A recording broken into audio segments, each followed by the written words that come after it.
Hey, bonjour, bonsoir à tous, c'est Yota et j'espère que tout va bien chez vous et que surtout cette rentrée s'est passée super bien. En tout cas, moi je suis déjà dégoûté parce qu'il commence déjà à pleuvoir ses morts. C'est déprimant.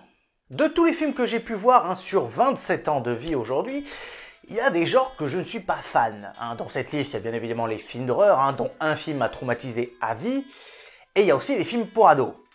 Et quand je parle de films pour ados, je pense en particulier à cela. Que la fête continue! Comment voulez-vous que les gens puissent se respecter dans la vie? Rien qu'avec l'odeur de je suis déjà défoncé. Ensuite rien. Ensuite rien. Ensuite rien. Ensuite rien. Voilà, c'est ce genre de film que je parle. Alors pourquoi je les aime pas? J'en sais pas trop. Est-ce que c'est parce que le scénario est vraiment bancal? Est-ce que les acteurs sont vraiment tous aussi bankable que ça? Ou encore peut-être la caméra, je sais pas. Il y a tellement de choses qui font que je n'arrive pas avec ce genre. Ou alors peut-être en effet j'ai grandi. Il y a peut-être aussi un petit peu de ça et que j'ai mûri par rapport aux films que j'aime bien voir à l'écran. Mais pourtant, Dieu seul sait qu'il y a pourtant une licence que je trouve magnifique, sublimement drôle et toujours aussi efficace chez moi depuis tellement d'années. Et pourtant, je trouve qu'elle fait partie de ce genre-là et je pourrais vraiment pas m'en passer. Une licence dont personne n'avait vu le succès arriver et qui aujourd'hui est l'une des licences qui a clairement mis Las Vegas sur le devant de la scène, au même titre que la saga des Oceans, et qui a lancé la carrière immense de notre cher acteur parlant notre si belle langue de Molière, le jeune Bradley Cooper. Alors préparez vos billets direction le Nevada, rien ne va plus, faites vos jeux et surtout n'oubliez vraiment pas vos Doliprane parce que ça va directement attaquer ici le lendemain matin. Aujourd'hui, messieurs, dames, nous allons parler de la licence d'alcoolique de VG la plus connue de tous les temps, à savoir The Hangover, ou en français, Very Bad Trip.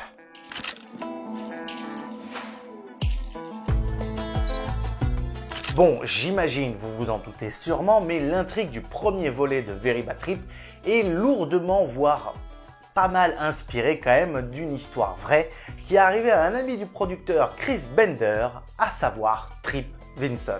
Bon, il n'a pas vécu la même épreuve que Doug Billings qui s'est retrouvé sur le toit du Caesar Palace, mais c'est déjà une belle aventure. Pour son histoire à lui, le jeune homme avait disparu de son propre enterrement de vie de garçon et avait été retrouvé des heures plus tard dans un bar à striptease de Las Vegas avec une note très salée à payer. Un peu donc comme Doug qui avait d'ailleurs une importante addition à régler compte tenu des dégâts causés. Mais ne vous inquiétez pas pour lui, il n'a pas agressé le tigre de Mike Tyson, lui de son côté. Donc, il peut s'en réjouir.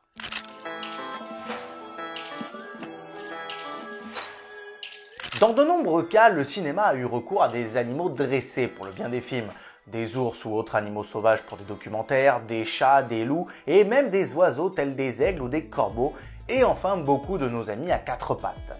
Et dans ce deuxième volet, il y a un animal qu'on ne voit pas souvent dans les films, à savoir un singe. Pour rappel, on découvre cet animal pour la première fois dans la chambre d'hôtel de la bande à Bangkok. Et elle finit par s'entendre parfaitement avec Alan.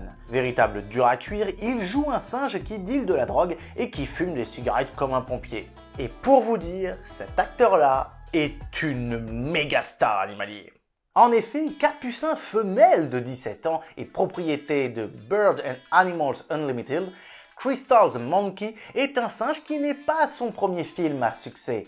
Ce singe a joué dans plus d'une vingtaine de films, dont d'ailleurs La Nuit au musée, Indiana Jones et le Royaume du crâne de cristal, American Pie, Georges de la jungle et encore Dr Dolittle 2. Dites-vous qu'elle viendra même à poser pour le célèbre magazine Vanity Fair, tellement son succès est phénoménal.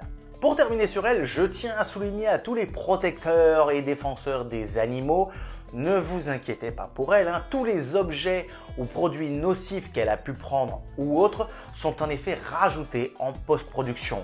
Donc la seule chose qu'elle avait à jouer, c'est la seule chose qu'elle sait faire de mieux, faire le singe.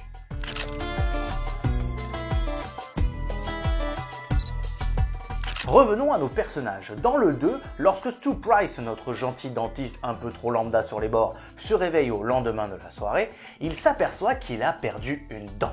Alors au début, je me disais, putain, la post-prod, elle est vraiment efficace, on voit vraiment pas la dent et tout, c'est incroyable. Je m'attendais même peut-être avec une mûre, peut-être un peu de maquillage, je sais pas. Je savais pas comment ils avaient fait, mais franchement, j'y croyais tellement que je pensais vraiment qu'il avait perdu une dent. Sauf que le problème, c'est que l'acteur hein, qui laisse ses traits à Stu Price, donc je crois qu'il s'appelle L. Hems, bah en fait il a eu recours à aucun artifice. C'est ça le pire. En effet, l'acteur a naturellement une dent manquante depuis qu'il est jeune, car une de ses incisives n'a simplement jamais poussé. On lui a placé un implant à l'adolescence qu'il lui a suffi d'enlever pour le film. D'ailleurs, en guise de clin d'œil, vous pouvez retrouver le nom du dentiste de Ed Helms dans les crédits du film. Celle-là, franchement, best référence.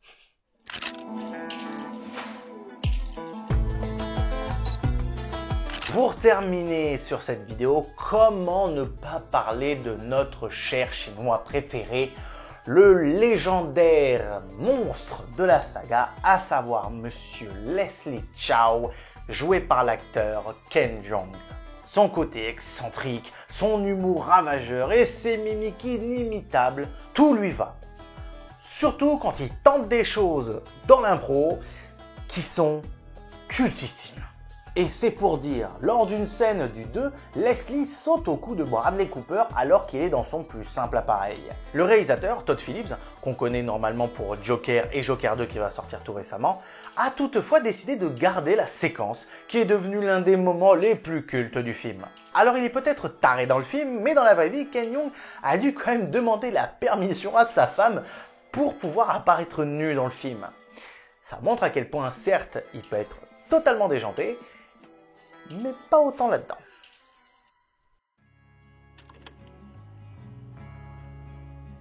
Voilà, c'est la fin de la vidéo. Merci à tous de l'avoir suivi. Si vous avez aimé, n'hésitez pas à mettre... Qu'est-ce qu'on peut mettre? Mettez Alan dans les commentaires. On va lui rendre hommage à notre cher petit Alan.